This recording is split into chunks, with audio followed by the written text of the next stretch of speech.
네, 일주일 동안 잘 계셨어요? 유대인들은 일주일 동안 처음 만난 사람들한테 하는 인사가 있어요. 샬롬이라고, 샬롬.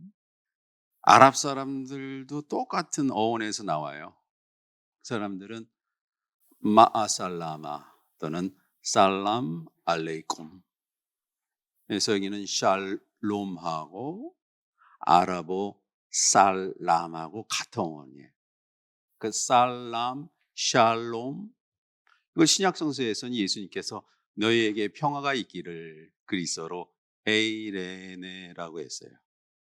그래서 이 샬롬이란 뜻이 소극적인 의미가 있고 적극적인 의미가 있어요. 폭력적인 의미도 있어요.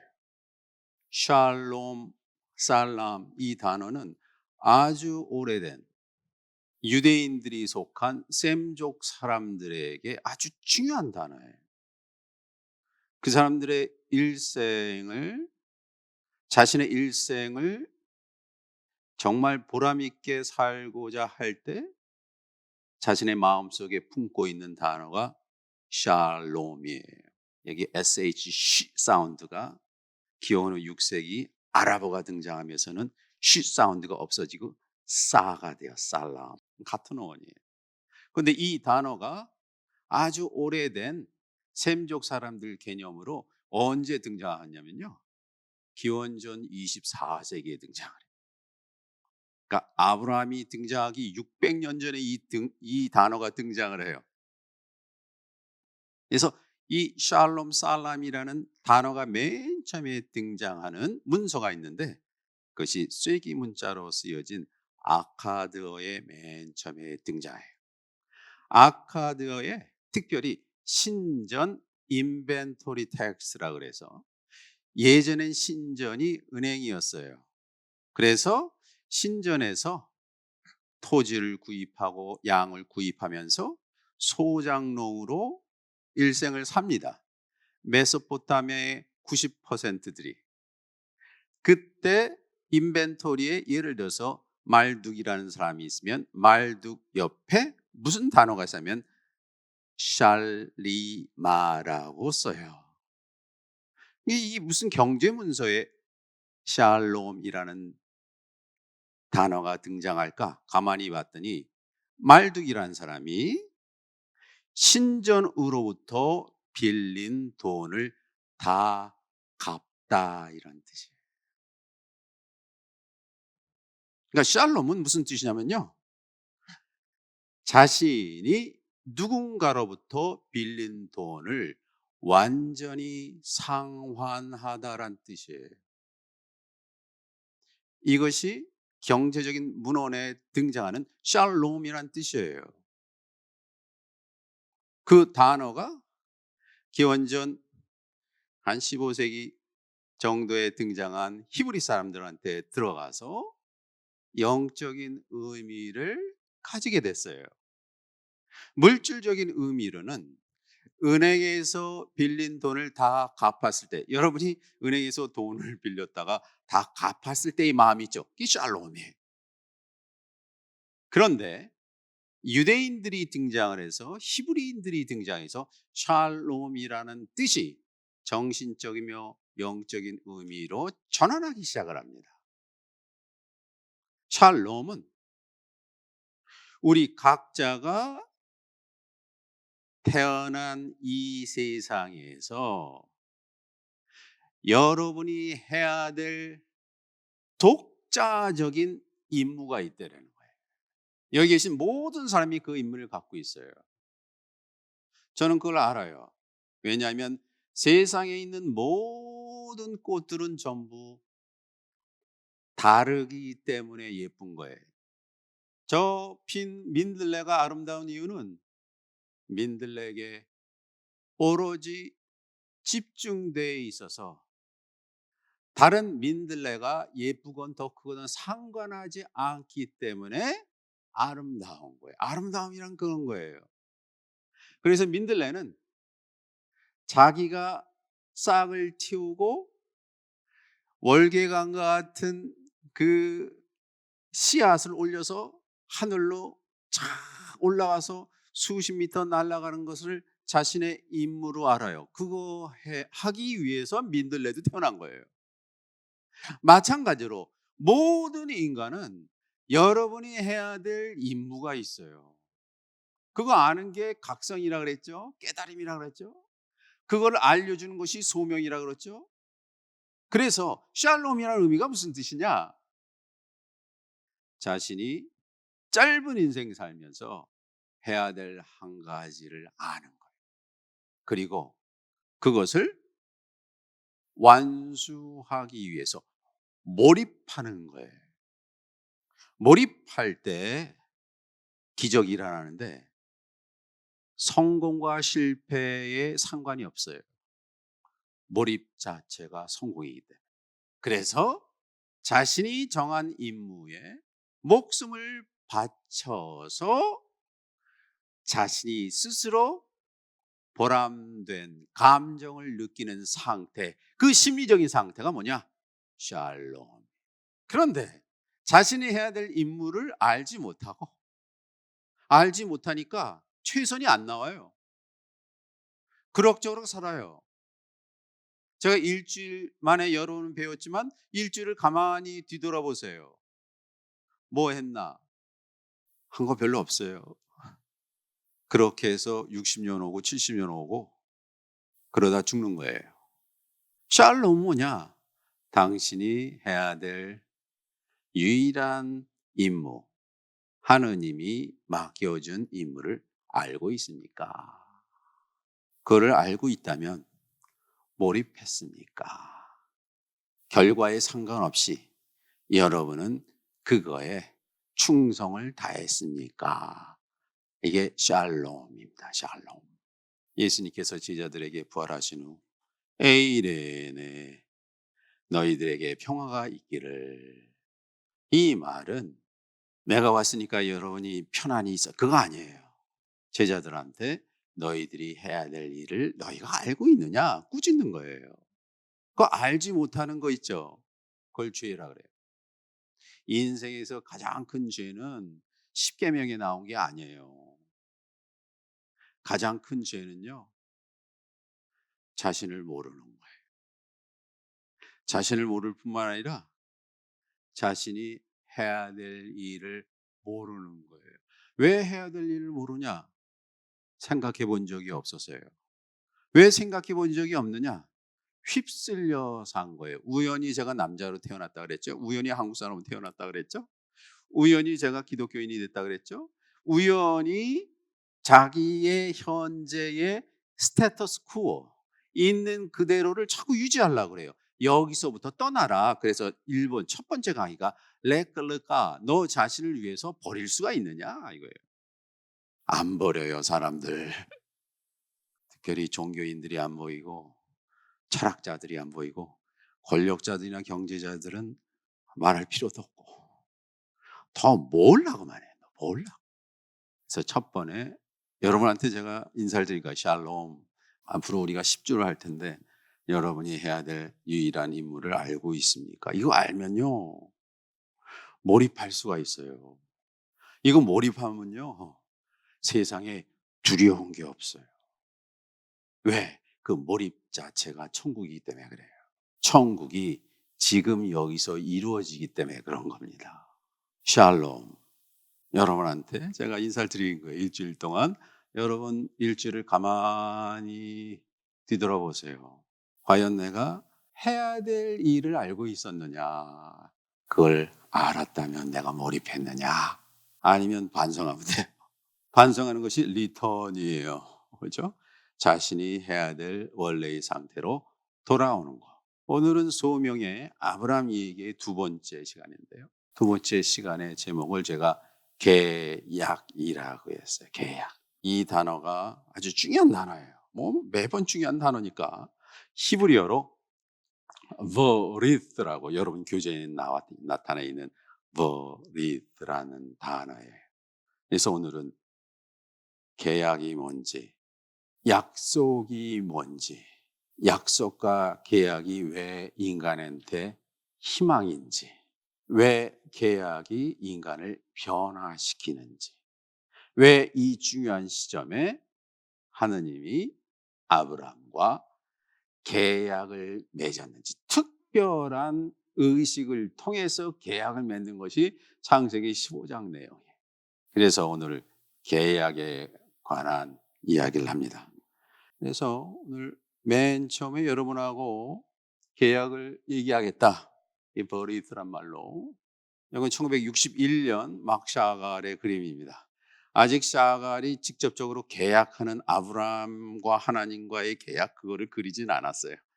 그러나 1961년, 이 사람이 56년서부터 이 샤갈 그림을 시작해서 5년 후에 이 사람이, 야, 내가 파라다이스를 그리겠다. 이 그림의 제목이 파라다이스예요. 거의 2m, 3m 된 큰 겁니다.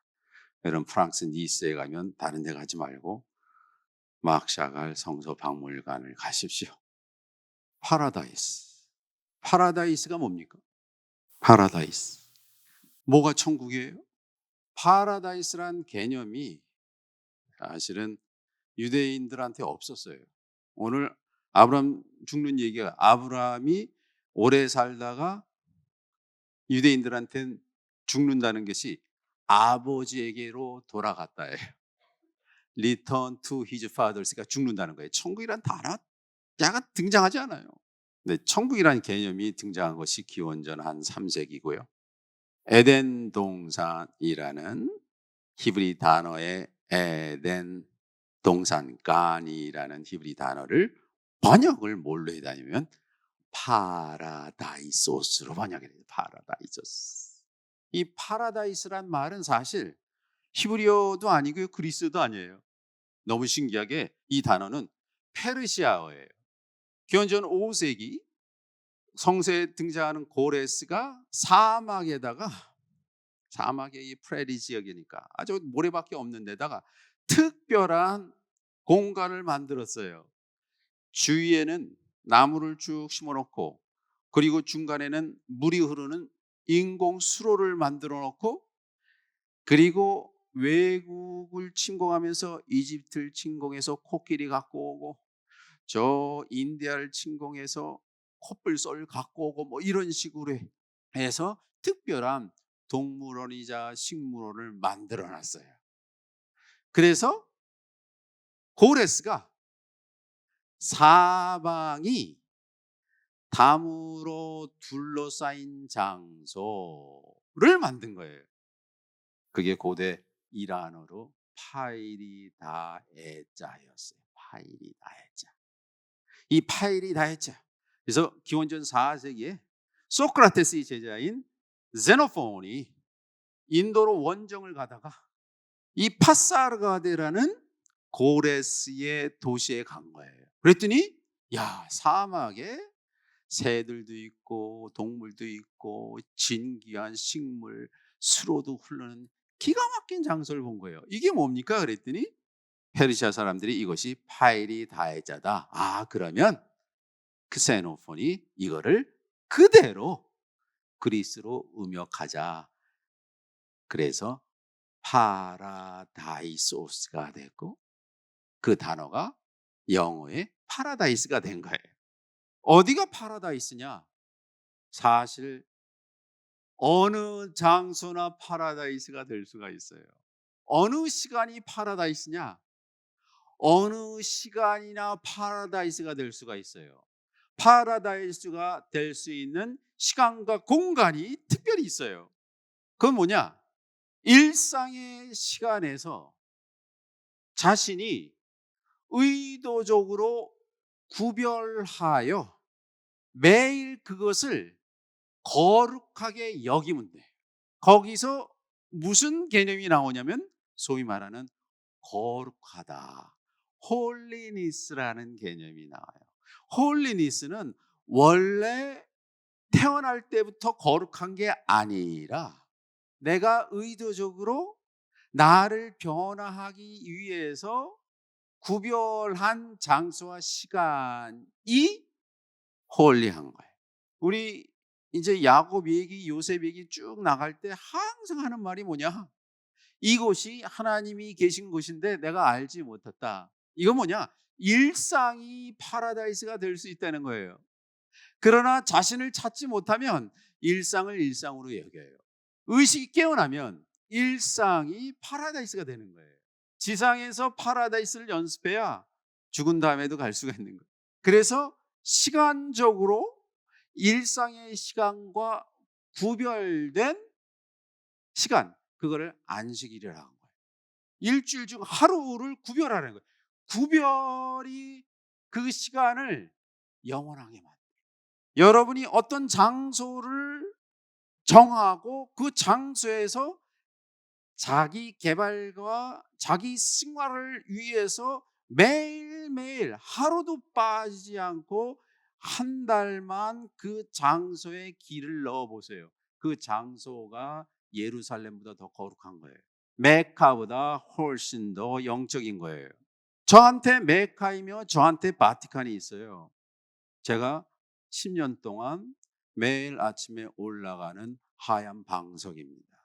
왜냐하면 제가 눈을 감고 오늘 뭘 하지 말까 고민하는 방석이, 무함마드가 하루아침에 예루살렘 갔다가 저 3000층 꼭대기 갔다는 부룩이라는 백마보다 더 귀하고요, 엘리야가 하늘로 승천했다는 마르카바보다 훨씬 더 영적이에요. 여러분은 여러분을 변화시키는 장소가 있습니까? 그게 파라다이스예요. 한번 저하고 앞으로 이제 9주 동안 이곳이 여러분이 구별해서, 오늘 비가 부슬부슬 오는데 오셨잖아요. 그 마음이 파라다이스를 만들기 시작한 거예요. 그 여러분이 여기 왔을 때는 어떤 마음가짐으로 와야 되나? 내가 여기서 변화해야겠다. 나는 1시간, 2시간 이후에 다른 인간으로 나가겠다는 마음가짐이 여러분을 변화시킬 거예요. 그럴 때 이것이 변화가 될 수 있고, 이런 장소가 일상에서 모든 장소가 그런 장소가 될 수 있어요. 그래서 유대인들한테는 천국이라는 중요한 단어가 있어요. 천국. 히브리어로 하마꼼, the place란 뜻인데, the place는 무슨 뜻인지 아세요? 당신이 두 발을 딛고 서 있는 이 장소가 성전이라는 거예요. 사람들이 그걸 못해요. 왜 못하는지 아세요? 그게 없으니까 어느 장소에 가야 된다는 거예요. 꼭 메카에 가고 바티칸에 가고 예루살렘에 가고 아테네에 가서 거기서 그 느낌을 가지고 그것만이 성소라고 생각해요. 그거는 자신이 아직 모르는 거예요. 내가 서 있는 곳이 신을 만날 수 있는 최적의 장소거든요. 그것 때문에 우리가 경전을 공부하고 신을 믿는 거예요. 파라다이스가 그겁니다. 그래서 맨 처음에 신이 인간한테 파라다이스라는 구별된 공간을 선물해 준 거예요. 가운데 선악과가 있죠. 선과 악을 알게 하는 나무라 그랬어요. 이건 좀 번역이 잘못됐어요. 원래는 Tree of Knowledge of Good and Evil이에요. 다시 보정하자면 Tree of Good and Evil은 total이란 뜻이에요. Everything. Tree of Knowledge of Everything이란 뜻이에요. 인간의 DNA 속에 이 토탈 날리지의 지식이 있다라는 거예요. 우리가 이걸 따먹었거든요. 이것을 어거스틴이 원죄의 시작이라고 했지만 좀 다르게 해석해요. 이거를 갖고 있기 때문에, 이 영적인 유전을 갖고 있기 때문에 우리가 에덴 동산 나올 수 있는 거예요. 그래서 아담과 이브를 보십시오. 아담과 이브 얼굴이 똑같아, 그렇죠? 여기는 뭐냐? 남자 여자 구별이 없다. 남자는 애니마 애니무스의 합체이고 여자는 애니마 애니무스의 합체이다. 구별하지 말아라. 여기도 보세요. 이게 물고기예요, 새예요? 상하의 구별도 없어요. 그죠? 그래서 막 샤갈이 그 당시에 20세기 초에 이 동양에서 나오는 이런 힌두교, 요가 이런 거하고 상당히 영향을 받은 것 같아요. 그래서 인간을 그려놨는데 노란색이 가장 영적으로 깨어난 색이라 그랬죠. 요가를 하고 있어요. 요가. 신비한 합의를 하고 있어요. 요가라는 말은 무슨 뜻이냐면요, 산스크리트어로, 여러분 욕이란 말 아시죠? YOK가 멍해란 뜻이에요. 옛날에 말들이, 야생 말들이 훈련을 안 시키면 마음대로 뛰어다녀요. 그런데 멍해를 딱 쥐고 트레이닝하면 줌마가 됩니다. 그래서 요가는 함부로 가려는, 욕심대로 가려는 마음에 족쇄를 채우다. 하늘과 땅을 하나로 만드는 신비한 상극의 일치를 마크 샤갈이 노란색에 있는 아담으로 표현한 거예요. 그렇죠? 그래서 이 공간을 자신이 살던 이 예루살렘 또는 빕데스크를, 벨라루스의 빕데스크를 말한 거하고, 물고기 상징이 등장을 하고, 뭐 아주 그 아담과 이브 그리고 자신의 부인이겠죠. 그것도 이렇게 그려놓은 장소입니다. 그렇죠? 에덴 동산은 어디냐? 에덴 동산은 자신에게 맡겨진, 하나님이 우리 각자에게 맡겨진 임무를 알고 그것을 말이 아니라 행동으로 실천하는, 내가 구별한 시간과 장소다. 그게 파라다이스예요. 그런데 이 파라다이스에 들어가기 위해서는, 그렇죠? 첫 번째 소명을 갖기 위해서는 떠나라 그랬는데, 두 번째는 계약을 맺어야 되는데, 계약. 그래서 오늘 그 계약 얘기입니다. 계약. 창세기 15장 1절에 나오는 겁니다. 맨 처음에 시작이 이런 일이 있은 후 아할 하 데브림 하 엘레 after these things. 직역을 하자면 이런 일은 있은 후, 이런 뜻이에요. 근데 성서를 가만히 보면 이런 일이 있은 후 그거는요, 엄청난 일이 있는 거예요. 꼭 별표시를 하세요. 이런 일이 있으, 그러면 무진장 중요한 일이에요. 이것이 언어학적으로는 잘 표현되지 않지만 이걸 비언어학적인 메타랭귀지에서 이건 손가락으로 쫙, 이거 매우 중요합니다, 이런 뜻이에요. 너무 중요합니다. 이런 일이, 무슨 일이 있었어요? 그냥 쓴 것이 아니에요. 엄청난 일이 일어날 겁니다, 이런 뜻이에요. 그 다음에 야훼의 말씀이 아브라함에게 있었다, 이렇게 나왔어요. 직역을 한 거예요. 영어로 하면 word of Yahweh was upon Abraham, 이런 뜻이에요. 이 문장에서 아주 중요한 단어들이 등장을 해요. 창세기 15장이 많은 사람들에게, 특별히 개신교인들이 이 단어를 아주 중요하게 생각을 해요. 왜냐하면 하나님이 아브라함을 믿음을 보시고 그를 의로 여기셨다.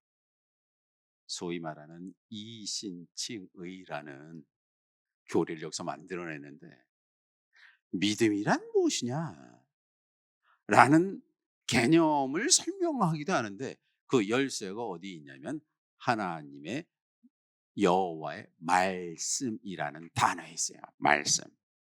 야훼의 말씀이라는 단어가 있는데, 말씀은요, 말씀이 뭐예요?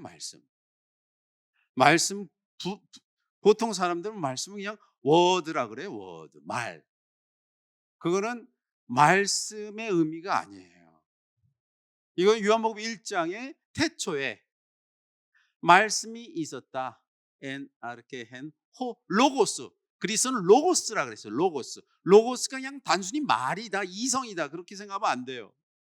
여기는 다발, 더발 아도나이, 다발이라는 말씀이라는 단어는 말이 아니에요. 말로 끝나면 말이 아니에요. 그건 하나님 말씀 아니에요. 이 말은요, 이루어져야 돼요. 말한 거는 반드시 이루어져야 돼요. 그걸 말씀이라 그래요. 야훼의 말씀이라는 말은 뭐냐? 야훼의 말한 것은 반드시 이루어져요. 그래서 이 더발, 다발이라는 히브리 단어의 의미가, 지난 시간에 우리가 히브리 단어 바락, 축복이라는 단어가 축복도 되고 저주도 된다 그랬죠? 이 단어도 그런 뜻이에요.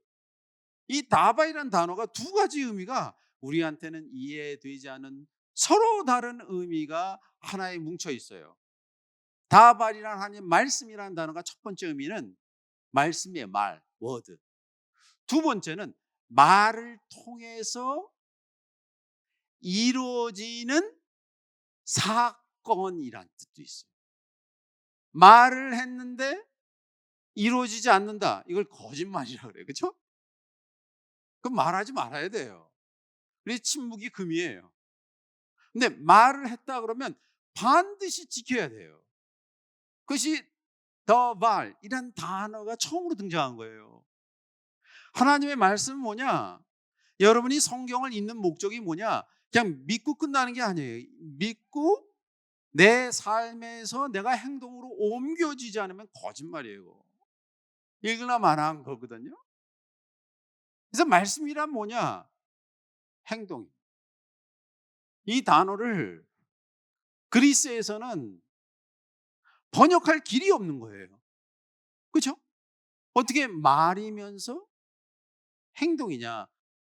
그래서 로마서에서는 이거를 믿음이라고 번역해요. 믿음으로 구원을 받는데 피스티스. 야고보서는 행함으로 구원을 받는데 이걸 에르곤이라고 에르가라고 번역했어요. 근데 예수님은 로마서가 말한 대로 피스티스 단순한 믿음이라고 말한 적도 없고 야고보에서 말한 행함이라고 말한 적도 없어요. 예수님은 다발이라고 말했어요. 다발. 이 단어는 사실 기원전 2세기에 사라져요. 그러면서 기원전 1세기 예수님 시대에 말씀이라는 단어가 있어요. 그 단어는 아람어로 피트가마입니다. 피트가마. 근데 피트가마라는 아람어 단어는 페르시아 차용어예요. 피트라는 것이 앞으로 가마 가다 앞으로 가서 행함이 있는 것을 말씀이라 그래서 피트가마 아람어로. 그러니까 이 단어는 하나님의 말씀이 하나님의 역사와 행함이 한순간에 아브라함의 어디에 있었냐? 환상에 있었다. 이 단어도 그러니까 이 단어 하나하나가 의미가 아주 축적되어 있어요. 이 환상은 뭐 꿈꾸다가 이상한 거 봤다는 게 아니에요. 여기는 환상이라는 단어가 있어요. 여기 마하제. 마하제. 마하제는 보는 건데 아주 깊이 보는 겁니다. 보는 거에 세 가지가 있어요. 우리가 어떤 사물을 인식한다. 인식하는 게 세 가지가 있어요. 하나는 그저 보는 거예요. 그죠? 그저 보는 거. 영어로 하면 이걸 그저 보는 거를 look이라 합니다. look. L-O-O-K. look. 아무 생각 없이 보는 거예요. 그런데 이 대상이 누구인지 알기 위해서는 내 눈을 그 대상 위에다가 올려놔야 돼요. 그래서 전치사가 필요한 거예요. look at 하거나 look upon 해야 돼요. 그래서 대상을 좀 오래 보는 거예요. 그 다음 단계라는 게 두 번째가 see예요. see. S-E-E 보다. see라는 거는요. 무슨 뜻이냐면 따라가다. sequel이라는 따라가다라는 의미에서 어원에서 왔어요. see라는 건 따라가는 거예요. 따라가면 점점 기적이 일어나요. 왜냐하면 따라가면서 내가 없어지고 상대방 중심으로 돼요. 세 번째 단계가 있는데 그 세 번째 단계가 뭐냐? 아예 나는 안 보이고 상대방만 보이는 거예요. 그거를 observe 또는 watch라고 해요. 보는 게 크게 이 세 가지예요. 여러분이 영화관 갈 때 영화를 딱 보면 로미오에서 줄리엣을 본다. 그러면 로미오 줄리엣이 막 울면 여러분 눈에도 눈물이 있죠. 왜 그런지 아세요? 여러분이 무아 상태로 들어가고 그 순간에 줄리엣이 됐기 때문에 그래요. 자기는 없어지고 자기가 응시하는 대상과 일치하는 거. 그게 세 번째예요. 이게 워치예요. 워치. 깊이 보는 거예요. 이거를 관상이라고 그러고 이걸 세오리아라 그래. 깊이 보는 거예요. 깊이 보는 거예요. 깊이. 깊이 보면 그 사람의 마음을 알 수가 있어요. 그 사람의 슬픔, 희노애락이 내 희노애락이 돼요. 그것이 사랑이고 자비예요. 사람들이 그저 보거든요. 보고 싶은 것만. 세 번째 단계가 꿰뚫어 볼 단계, 이 엄청난 상태로 들어가는 거예요. 히브리어에 그냥 보다라는 단어가 있어요. 그게 라아예요. To see, don't look. 근데 여기 나오는 하제라는 단어는 무슨 뜻이냐면 꿰뚫어 보다. perceive란 뜻이에요. perceive. 그러니까 아브라함이 지금 세상을 보는 눈이 달라져 있기 때문에 자신이 갖고 있던 기득권 세 가지, 고향과 친척과 아비 집과 재산을 모두 버렸기 때문에 세상을 다르게 보기 시작했다는 거예요. 아브라함이 지금 눈이 떠진 거예요. 이전까지는 여기에 껍데기가 있었어요. 그래서 마치 사울이 다메섹 언덕에서 3일 동안 못 봤어요. 그러다가 눈에서 뭐가? 껍데기가 떨어지면서 새로운 세계를 본 거와 마찬가지예요. 그것은 마치 엠마오의 두 제자들이 예수와 같이 먹다가 눈이 떠져서 자신과 옆에 있는 이 낯선 자가 예수라는 것을 개 안에서 보는 거예요. 이걸 호째라 그래요. 그러니까 아브라함이 지금 상당한 영적으로 상승된 스테이트에 확 들어간 거예요. 그래서 아브라함에게 환상 가운데 아브라함이 깊은 내면의 세계로 쭉 들어갔을 때 그때 등장하는 존재가 야훼다. 야훼는 건물에 있지 않습니다. 야훼는 인간이 만든 책에도 없어요. 야훼는 여러분 마음속에 깊이 들어갈 때 그곳에서 살포시 자신의 일부를 드러내는 존재. 그래서 아브라함에게 환상 가운데 나타났다. 그리고 다음과 같이 말했다는 거야. 이거는 너무나 처음 있는 경험이기 때문에 하는 말이 알띠라, 두려워하지 말아라. fear. 신을 만나면 자신이 알던 세계와 전혀 다르기 때문에 첫 번째 반응이 나오는데 두려운 거예요. 전율이 나와요. 트로맨둠. 떨려요. 왜? 자기가 알던 세상을 보는 공식과 전혀 다른 거거든요. 두려워하지 말라. 아브라함아. 아브라함의 이름을 알아요, 이제. 그죠? 하나님이. 왜냐하면 아브라함이 자신의 마음속에 깊이 들어갔기 때문에. 아브라함이 하나님의 형상으로 만들어졌거든요. 그게 숨겨진 자신의 마음속으로 깊이 들어갔기 때문에 거기서 신을 만난 거예요. 느닷없이. 그러니까 하는 말이 나는 방패다 그랬어요. 방패 마겐. 나는 내가 세상에 어떤 어려움과 시험과 질시와 화살이 너한테 쏟아져도 막아주겠다. 야, 이걸 믿으면 세상에 두려울 게 없을 것 같아. 사람들이 되게 두려워해요. 공포에 휩싸이고. 왜? 믿음이 없어서. 자신이 샬롬에서 자신의 임무에 깊이 들어간다. 그럼 두려운 게 없는 거예요. 왜? 그 마음, 그 믿음 자체가 뭐가 되냐? 방패가 된 거예요. 내가 너한테 방패가 돼요. 셔카라, 이 샤칼이 돈이란 뜻인데 이게 하르베 메오드. 너무 많을 것이다. 야, 하나님도 과장해서 말씀하시는구나 그랬어요. 저 하나님은 좀 점잖게 많을 것이다 그랬더니 하르베 메오드. 너무 많을 것이다. 하나님이 좀 흥분한 거예요. 저건 하나님 흥분한 게 아니라 저자가 흥분했겠죠. 그래서 너가 받을 상이 너무 크다 그랬어요. 하여튼 2절은 여러분한테 교재로 한번 보세요. 교재 그러자 아브라함이 말씀드리기를 이제 세상의 주인이 바뀌었어요. 아도니 그래서 내 삶의 주인님 그랬어요. 자신의 삶의 주인이 이전까지는 재산이었겠죠. 자기 자식이었고. 그런데 자신의 삶의 주인을 바꿨어요. 누구한테? 야훼로. 나의 주인님 야훼. 나에게 무엇을 주시겠습니까? 당신께서 나를 하늘의 별과 같이 자녀를 준다 그랬는데, 보십시오.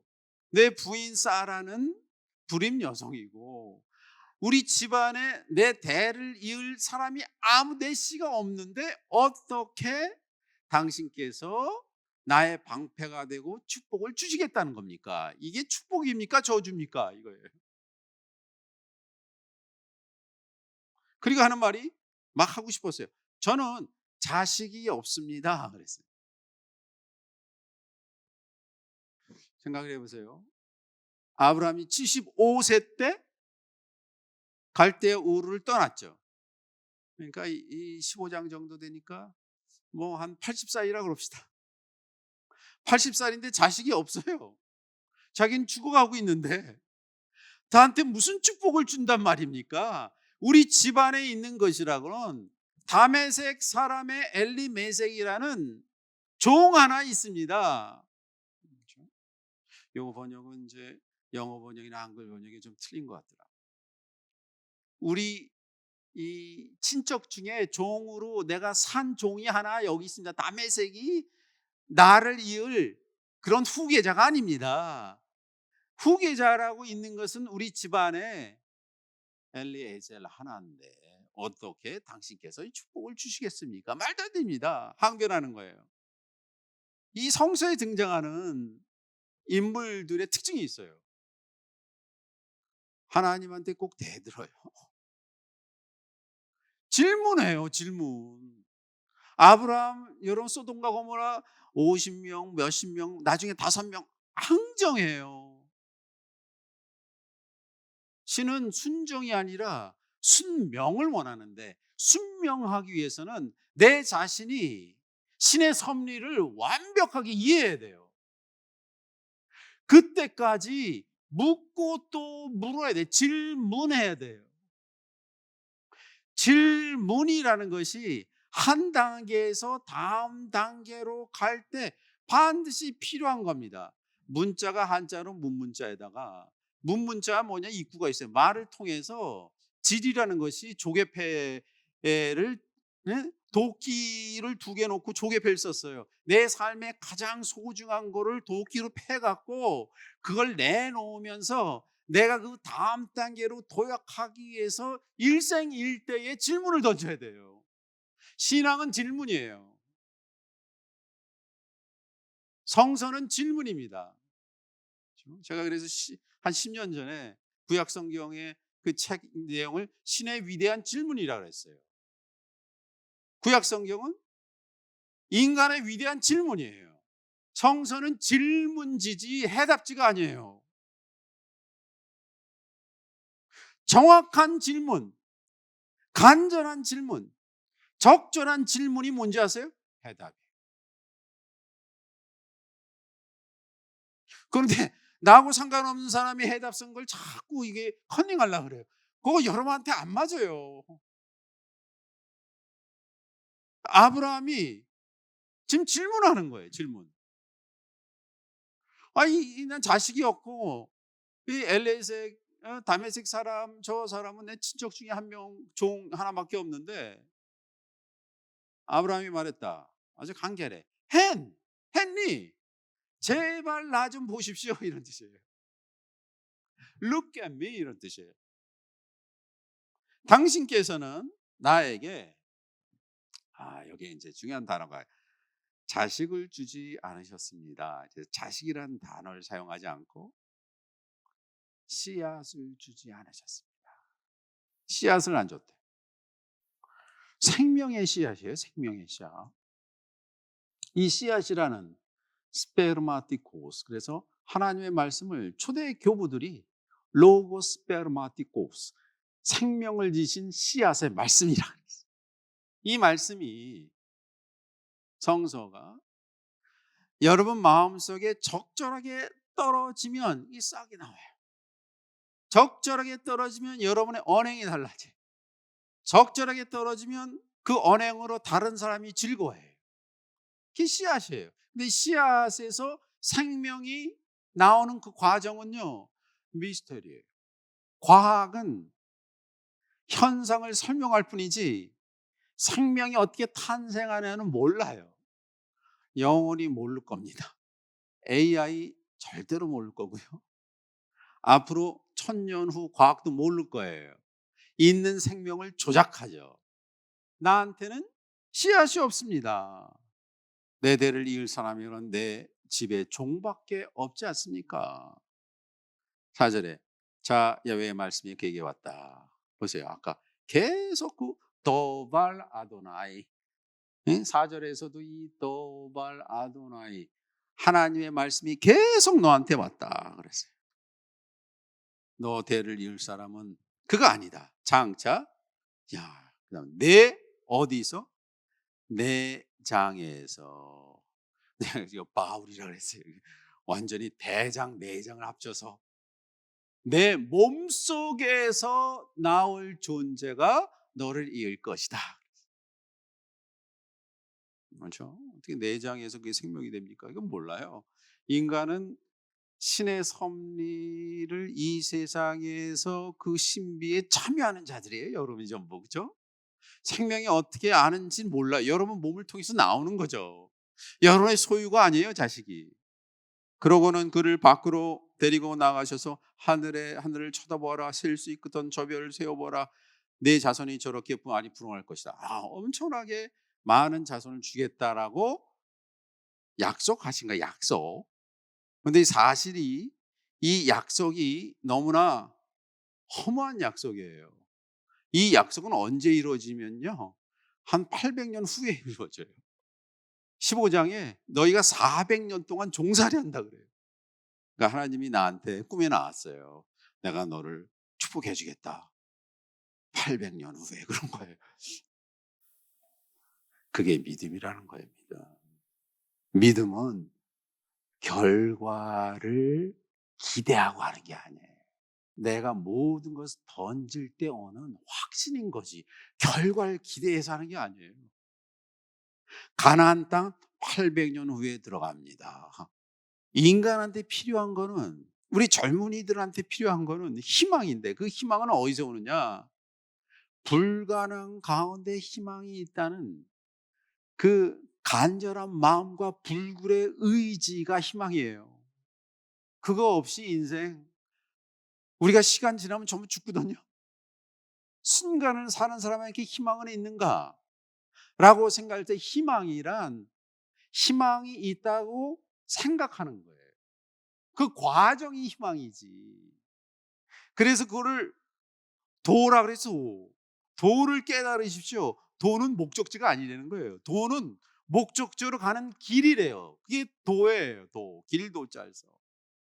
그래서 6절 그렇게 말씀한 거를 보세요. 아브라함이 믿었대. 믿음이란 그죠? 남들이 다 믿는 거 믿는 게 아니에요. 그죠? 믿을 수 없는 걸 믿어보는 거예요. 기적을 믿어보는 거예요. 그가 야훼를 믿으니 야훼께서 그를 뭐로 여겼다? 의로 여겼다. 이걸 아까 말한 이신칭의라고 특별한 교리로 만들었는데, 이신, 그래서 예수의 이름을 믿기만 하면 구원을 받는다, 그거 아니에요. 그래서 믿음이란 무엇이냐? 믿음이란 단어가 있는데 저 단어를 여러분 아세요? 여러분 기도하실 때 맨 마지막에 아멘 하죠? 그게 아멘에서 믿음이라는 단어가 나서 아멘. 근데 아멘이라는 단어가 보세요. 믿는다.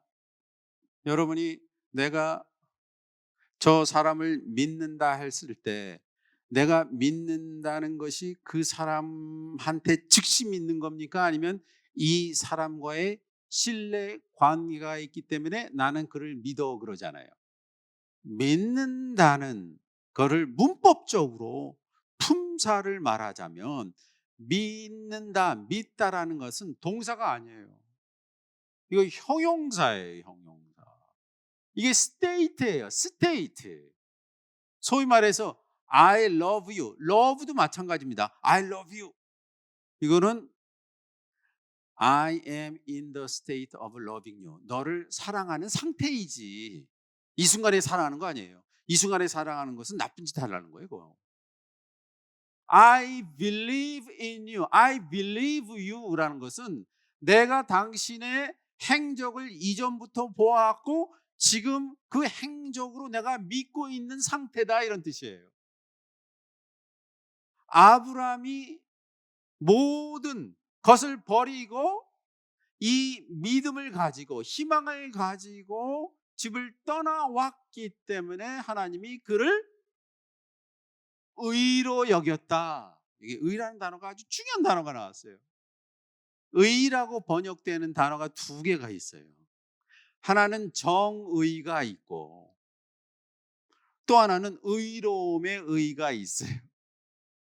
첫 번째 정의는 뭐냐? 정의는 미슈바트라고 히브리어로 하는데, 미슈바트, justice는 뭐냐? justice. 내가 다 하기 싫은 거 남한테 안 하는 거예요. 공자가 말한 대로 기소불욕, 물시어인, 내가 다 하기 싫은 걸 남한테 안 하는 거예요. 그게 justice예요. 일종의 역지사지까지 들어간 거예요. 근데 이 쩌독가는 이게 좀 다른 거예요. 쩌독가는 남이 다 하기 싫은 걸 안 하는 단계를 넘어서서 상대방의 안녕을 위해서 내가 모든 것을 희생할 때 나한테 주어지는 명칭이 쩌독가예요. 쩌독가를 자비라고 할 수도 있어요. 하나님이 아브라함을 의로 여기셨다. 의라는 신만이 가지는 특성이에요. 인간에게는 거의 발견되지 않은 거거든요. 그런데 지금 신의 위대한 역사에 있어서 신의 역사의 주인공인 아브라함을 갈대아 우르에서 불러서 나올 때 그가 이 비전을 봤기 때문에 그를 하나님께서 의로 여기셨다. 7절에 그가 그에게 말씀하시는 나는 이 땅을 너에게 주어 차지게 하고 너를 갈대아 우르에서 이끌어낸 야훼다. 갈대아 우르란 단어는 사실은 맞지 않는 단어예요. 틀린 문장이에요. 여기서 틀린 문장이라는 것은 성서 저자가 이 글을 썼을 때 잘못 이해해서 쓴 거다 이거예요. 왜 갈대아 우르라는 것이 두 개의 단어의 차이가 한 1400년 있거든요. 그러니까 세종대왕의 BTS다 이렇게 쓴 거하고 똑같은 거예요. 세종대왕의 BTS 모르잖아요. 이거는 그거보다 1500년이나 더 떨어진 단어예요. 칼디언스라는 것은 기원전 6세기에 등장하는 용어예요. 우르라는 것은 기원전 21세기의 수메르의 도시고, 그러니까 아브라함이 기원전 21세기 수메르 달신에서 하란에서 옮기는 거 아니에요. 그러니까 아브라함이 우르에서 왔구나. 그런데 쓰인 당시는 기원전 6세기였을 거예요. 그러니까 그 당시에 우르에 딱 봤더니 거기에 누가 살고 있었어요?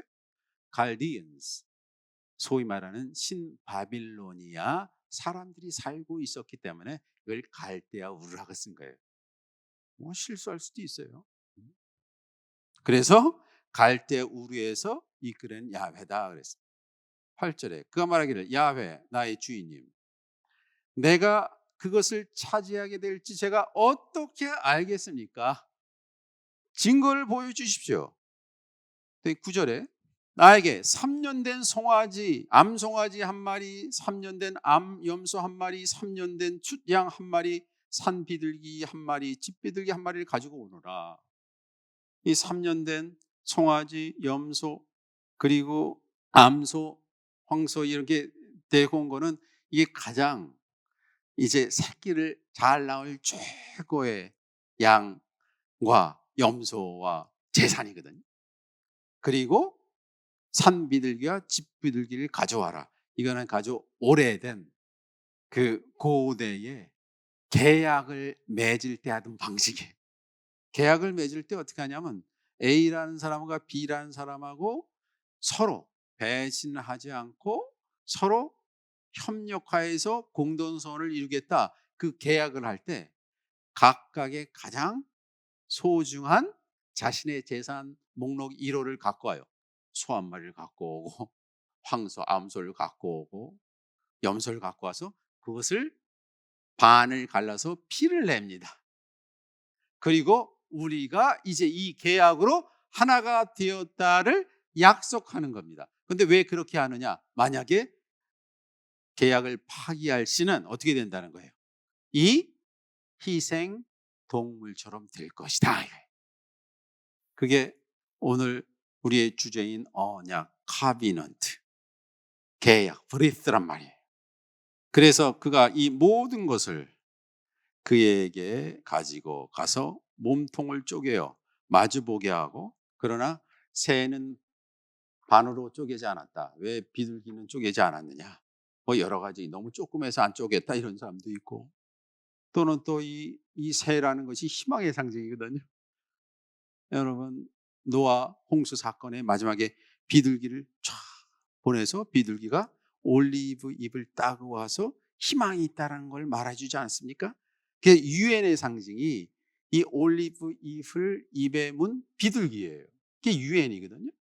그랬더니 거기에 날짐승 솔개들이 희생제물 위에서 내려앉았으나 아브라함이 쫓아내 버렸다. 그다음에 15장에 가장 중요한 대목이 12절에 등장합니다. 해가 질 무렵에 보세요. 아브라함에게 보세요. 따르데마라는 것이 떨어졌다. 따르데마, 깊은 잠이 아브라함에게 떨어졌다. 이게 직역을 하자면 deep sleep fell upon Abraham. 깊은 잠이 아브라함한테 딱 떨어졌대요. 그래서 깊은 잠이라는 무엇입니까? 깊은 잠. 일상적으로 여러분이 저녁에 졸릴 때 자는 잠과는 전혀 다른 거예요. 깊은 잠, 따르데마라는 단어가 이전에 나온 적이 있어요. 언제 나왔습니까? 그렇죠. 아담이라는 프로토 휴먼이 있었어요. 인간 하나가. 이 아담은 남자도 아니고 여자도 아니에요. 여자 없이 남자는 남자가 아니니까. 아담을 따르데마, 깊은 잠을 자가요. 그래서 아담의 옆에서 뭐를 이게 젤라라 그러는데, 립을 여기 젤라라는 것이 생명의 근원이라는 게 이센스예요. 생명의 근원을 꺼내서 이불을 만들 때 이 단어가 등장. 그러니까 이 단어는 무슨 뜻이냐면 새로운 창조를 하시겠다 이거예요. 아브라함을 통해서 이제 파라다이스에서 에덴, 아담과 이브를 창조했는데 이제 파라다이스에서 나와서 아브라함을 통해서 새로운 창조를 하기 위해서 아브라함에게 깊은 잠이 쑥 들어가게 했다 이거예요. 심리학자 융 용어를 빌리자면 그에게 이제 그가 의식의 세계가 아니라 자신도 모르는 자신의 무의식의 세계에 들어가고, 자신의 무의식의 세계가 아니라 인간이라면, 생물이라면 갈 수도 있는 깊은 내면의 집단 무의식의 세계로 쭉 들어갔다는 거예요. 이곳에서 하나님께서 하신 일을 보겠다 이거예요. 따르데마는 새로운 창조의 시작입니다. 이전에 있었던 과거의 자아가 없어지고 새로운 자아가 만들어지고 발견되고 발휘되는 공간이 다르데마. 자신 속으로 깊숙이 이것을 시면이라 그래요. 시면. 시면 속으로 쑥 들어간 거예요. 쑥 들어간 거예요. 그 깊은 잠으로 골아 떨어진 거예요. 길가메시 서사시의 첫 번째 구절이 이 단어가 등장을 해요. 길가메시 서사시의 첫 구절이 샤 나쿠바 임무로 루셰디마티 아카도로 시면을 본 사람 내가 그를 세상에 알리라. 시면 나크바라는 것이 있는데 나크바가 페르시아만에 가장 깊숙이 숨겨져 있는 보물을 나크바 이 시면이라는 거예요. 이 시면을 보게 되면 세상의 모든 것을 깨달을 수가 있어요. 길가메시가 그걸 봤다는 거거든요. 그거를 볼 수 있도록 도와주는 자신의 일상의 상태에서 벗어나서 아무도 들어가지 않은 경내로 쑥 들어가는 것, 그것이 따르데마예요. 여기는요 죽지 않으면 들어가지 못하는 장소예요. 죽어야 가는 장소예요. 그 따르데마가 아브라함한테 임해서 너무 두려웠다는 거예요. 그래서 두 가지가 있었다는 거죠. 엄청난 엠마라는 것이 공포와 그다음 하셰카 가돌라 엄청난 어둠이 짙은 어둠 이 호색이라는 단어는 창세기 1장에 하나님이 우주를 창조할 때 어둠이 흑암이에요. 엄청난 흑암이 있는 장소 들어간 거예요. 이건 빅뱅 이전에 137억 년 이전에 빅뱅 순간 이전에 들어간 거예요. 그를 덮친 거예요. 우리가 일상적으로 사람이 아니라 신적인 내가 되고 싶은 간절한 모습이에요, 신이. 그걸 만나기 위해서 너무 신비하고 그건 전율할 수밖에 없고 그게 매력이 있을 수밖에 없거든요. 그래서 따르네마를 통해서 거기로 쭉 들어갔더니 거기에 엄청난 흑암과 공포가 있었다. 왜? 이 세상에서는 발견할 수 없는 것이었기 때문에. 그죠? 13절에 그 아브라함에게 말씀하기를 너는 분명히 알고 있거라. 네 자손이 다른 나라에서 나그네 살이를 하다가 마침내 종이 되어 400년 동안 역경을 견딜 것이다. 이게 축복이에요? 저주죠. 아니 이게 말도 내가 하늘의 별과 같이 해서 너를 잘 살게 해주겠다가 아니에요. 너를 나그네 이 단어가 게르라고 게르는 불법 체류자가 되게 하겠다 이거예요. 이 게르란 나그네가 불법 체류자예요. 몇 년 동안? 400년 동안. 이거를 어떻게 받아들여야 돼? 이걸 복이에요? 저주예요? 너는 400년 동안 불법 체류자가 될 것이대. 그러나 그들이 섬긴 그 나라 자손들이 내가 심판하여 그 다음에 그들의 재물을 많이 가지고 이건 분명히 출애굽 사건을 염두에 두고 그 스토리를 염두에 두고 쓴 것 같아. 너는 오래 살다가 너희 조상으로 돌아갈 것이다. 이게 죽을 것이다를 이렇게 표현했어요. 천국에 갈 것이다 아니라. 너희 자손은 4대째가 돼서야 그 땅으로 돌아올 것이다. 아모리 사람들의 죄가 아직 벌을 받을 만큼 이르지 않아요. 그래서 아모리란 말이 등장을 해요. 아모리 족속. 아모리 족속이 고대 바빌로니아 제국을 만든 족속이에요. 기원전 19세기. 함부라비가 아모리 족속이고 아브라함이 아모리 족속이에요. 이 아모리 족속이 셈족들이 상당히 호전적인 사람들이었어요. 그래서 평화로운 수메르 문화를 전부 아주 파괴하고 거기다가 북쪽에는 아시리아 제국, 바빌론 제국만로 호전적인 집단을 아모리 집단인데 그들이 벌을 받을 만큼 이르지 않았기 때문이다. 그랬더니 실제로 이제 17절에 언약을 하는 방식, 이 방식이 바로 제가 생각하기에는 후에 등장하는 성만찬의 원형이고요. 창세기 18장에 등장하는 것이 성만찬의 원형이에요. 그 전보다 더 있었던 원형이 여기 등장합니다. 이게 카비넌트예요. 버리스. 동물들을 두 개로 딱 자르고 새들은 가만히 놨는데 그리고 자기는 깊은 잠에 쭉 들어가는 거예요. 이거는 완전히 3천, 4천, 10차원으로 쭉 들어간 거죠. 그랬더니 해가 지고 어둠이 짙게 깔렸는데 연기나는 화덕과 타오르는 불이 갑자기 나타나서 쪼개내온 희생 제물 사이로 쭉 지나갔다 이거예요.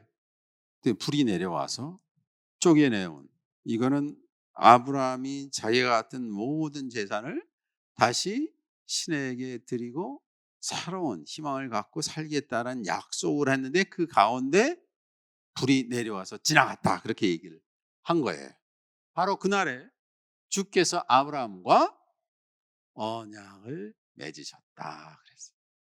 언약을 맺으셨다. 언약을 맺으셨다는 말이 있어요. 고대 히브리 사람들이 언약을 맺었다라고 말하는데, 언약을 맺었다 할 때 특별한 표현을 써요. 여러분, 보통 우리가 계약을 타결했다, A라는 기업과 B라는 기업이 서로 합병하기로 해서 계약을 타결했다, 그 표현이 영어로 cut a deal이란 말이 있어요. cut a deal. 모르시는 것처럼 전부 계십니까? cut a deal 이란 말이 계약을 타결하다, 체결하다. cut a deal. 그래서 여러분이 새로운 건물을 하면 꼭 가위로 뭘 자르죠. 이게 cut a deal이에요. 그래서 deal이라는 것이 고깃 덩어리 이런 뜻이에요. 그러니까 예전에 계약을 맺을 때 조금 전에 말한 송아지 한 마리 잡아서 고기를 썰어서 하나씩 먹는 거예요. 이게 이제 배불리라고 먹는 것이 아니라 계약을 파기하면 너희가 바로 고깃 덩어리처럼 될 것이다, 이런 뜻이에요. 그래서 커러딜이에요. 근데 커러딜이라는 영어 표현이 어디서 왔느냐? 이게 히브리어에서 왔어요. 그래서 여기 등장하는 하나님께서 카라트란 말이 컷이란 뜻이에요. 그 다음에 버릿, 딜, 고깃 덩어리, 커러딜이란 말이 여기서 나왔어요. 계약을 맺었다. 여기서 오늘 우리가 공부하는 전체 주제의 이 언약이란 무엇인가? 언약이라는 것은 신과의 새로운 약속이자 신으로부터 인정받는 새로운 창조의 시작이다 이거예요. 여기서 언약이라는 단어가 있어. 언약이라는 단어가 버리스예요. 버리스. 언약, 카비넌트라고 하는 거예요. 그런데 이 단어가 제가 생각하기에는 어디서 왔느냐? 창조하다라는 단어에서 왔어요. 창세기 1장 1절에 하나님께서 우주를 창조하셨다라고 하셨을 때 크리에이트라는 단어가 바라라는 단어예요. 물론 바라는 단어에 맨 뒤에 알레프가 들어가지만 이 알레프가 이제 사라져서 여기는 버리트는 바라의 수동명사형으로 잘려진 것, 이런 뜻이에요. 그래서 여기 등장하는 언약이란 새로운 창조이다 이거예요. 새로운 창조는 뭐냐? 지난 시간에 이어서 자신의 고향과 친족과 아비집을 떠난 것과 마찬가지로 심지어는 자기가 가진 모든 것을 잘라서 내어줄 정도로 자기가 신과의 약속으로 새로운 땅과 새로운 시대를 살겠다는 결심이다. 바리스라는 말은 뭐냐? 창조된 것이란 뜻이에요. 새로 창조된 것을 만드셨다. 창조라는 것이 무엇이냐? 창조라는 것은 뭐냐면요, 없는 것을 자꾸 만드는 게 아니에요. 그래서 여기에서 창조라는 것은 옛날 유대인 사제들이 신에게 제사를 지낼 때 이 제사 지낼 양이나 염소의 살을 바르고 발라서 더 이상 바를 상태가 없는 최소의 단위까지 내려간 것을 창조라 그래요. 창조라는 것은 우리 삶에 있어서 필요 없는 군더더기를 버려서 단 한 가지, 내가 일생에서 해야 될 한 가지만 남기는 작업이 이게 창조예요. 그 두 번째 창조를 하느님이 아브라함과 하신 거예요. 그래서 다시 한번 고기 덩어리 사이로 불이 지나갔고, 그날에 바로 하느님이 아브라함과 언약을 맺으셨다. 그래서 내가 이 땅을 이집트에서 큰 강 유프라데스까지 너의 자손에게 준다. 800년 후에 이렇게 나온 거예요. 그 땅은 겐 사람, 그니스 사람, 감몬 사람, 헷 사람, 브릿 사람, 르밧 사람, 아모리 사람과 가나안 사람과 기르가스 사람과 여부 사람들이 다 포함한다. 이 약속은 먼 미래에 대한 약속인데, 사실은 여기서 하나님께서 그가 지금 인생에서 가장 중요한 희망, 미래에 대한 자신의 환희, 그걸 가지고 자신이 갖고 있는 것을 다시 하란에서 이집트로 내려가고 이 역사를 할 수 있는지를 보는 언약을 맺으신 것이다 이거예요. 그러니까 소명이란, 그죠? 소명이란 자신이 15장에서는 자신의 더 이상 평상시에는 내려갈 수 없는 마음속 깊은 곳까지 쭉 내려가서 거기서 들은 신의 음성을 듣고 내가 오늘을 사는 용기라고도 할 수 있을 것 같습니다. 그래서 오늘 두 번째 시간이었는데, 이 소명의 두 번째는 신과의 언약이었다. 언약. 그 언약에 관한 이 환신은 자신의 마음속으로 깊이 내려가는 이 관주를 통해서 내가 그 역사의 순간을 볼 수 있다. 그 내용입니다.